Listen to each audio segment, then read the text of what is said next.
ஓம் சாய்ராம், ஜெய் சாய்ராம். என் அன்பு குழந்தையே, இந்த உலகில் ஒருவர் எந்த மூலையில் இருந்தாலும் சரி, உள்ளம் முருகி மருகி சாய்நாதா என்று கண்ணீர் விட்டு அவரிடம் சரணடைந்து விட்டால் நிச்சயமாக அவர்களது பிரச்சனைகள் எல்லாமே தீர்ந்துவிடும். யார் ஒருவர் நம்பிக்கையோடும் பொறுமையோடும் ஓம் சாய், ஸ்ரீ சாய், ஜெய ஜெய சாய் என்ற மூல மந்திரத்தை உச்சரிக்கின்றார்களோ அவர்களுக்கு புதிய வாழ்க்கையை நான் கொடுப்பேன். பொதுவாகவே சீரடி சாயப்பா தன் பக்தர்களை 3 விதமான வழிகளில் ஆட்கொள்ளுவது உண்டு. 1. தன்னை நினைக்கும் பக்தனுக்கு தனது உருவத்தை காட்டி உதவி செய்வார். 2. தனக்கு பதில் வேறு யாராவது ஒருவரை அனுப்பி உதவி செய்வார். 3. பக்தனின் கனவில் தோன்றி பிரச்சனைகளுக்கு தீர்வை சொல்லிவிடுவார். இதில் எந்த வகை என்று நீயே உன்னை அடையாளப்படுத்திக்கொள். வாழ்வில் இந்த நிமிடம் நாம் நேசித்த ஒன்று நடந்து விடாதா என்று வேண்டி தவிக்கும் உன்னை நான் எங்கனம் ஏமாற்றப் போகிறேன்?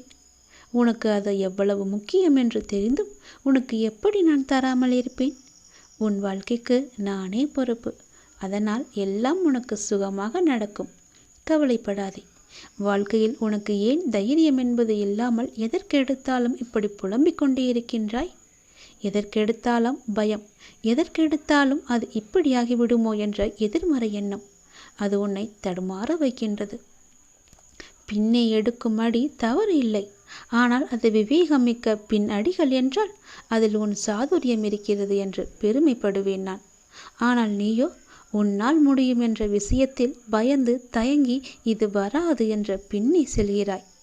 அப்போது உன் தலையில் ஒரு கட்டு வைக்கலாமா என்று எனக்கு தோன்றும். ஆனால் அதை நான் செய்ய மாட்டேன். ஏன்? சாதிக்கும் என்ற எண்ணத்தை உனக்குள்ளே ஒளி மறைத்து வைத்திருக்கின்றாய்.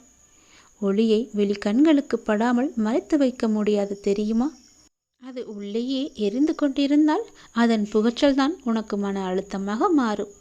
உன் ஒளி என்பது பேரொளியாய் வெளியில் சுடராக வேண்டும். அதை உனக்கு நான் உன் சாய்தேவா செய்வேன். அங்கு வெளிச்சத்தின் வெளிச்சமாய் நீ இருக்கவே சிறு சிறு இருட்டுகள் அதில் உனக்கு பாதிப்பு இல்லாமல் நான் காப்பாற்றுவேன். மனவேதனை அடையாதே. நீ என் மடியில் அமர்ந்திருக்கும் என்னுடைய பிள்ளை. உன் தலையில் நான் மகுடத்தை சுட்டுவேன். இது என்னுடைய சத்திய வாக்கு. உன் கண்களுக்கு தெரியவில்லை என்பதனால் உன்னை விட்டு நான் தூரமாக நிற்கிறேன் என்று நினைக்கிறாயா? உன் அழுகை பார்த்து எப்படி நான் விட்டு போவேன்? நான் அப்படி நிற்பேன் தள்ளி. என் உயிரல்லவா நீ? உன்னுடைய துன்பங்கள் நிலையில்லாத ஒன்று, ஆனால் அது தொடர்கிறது என்று வருந்தாதே.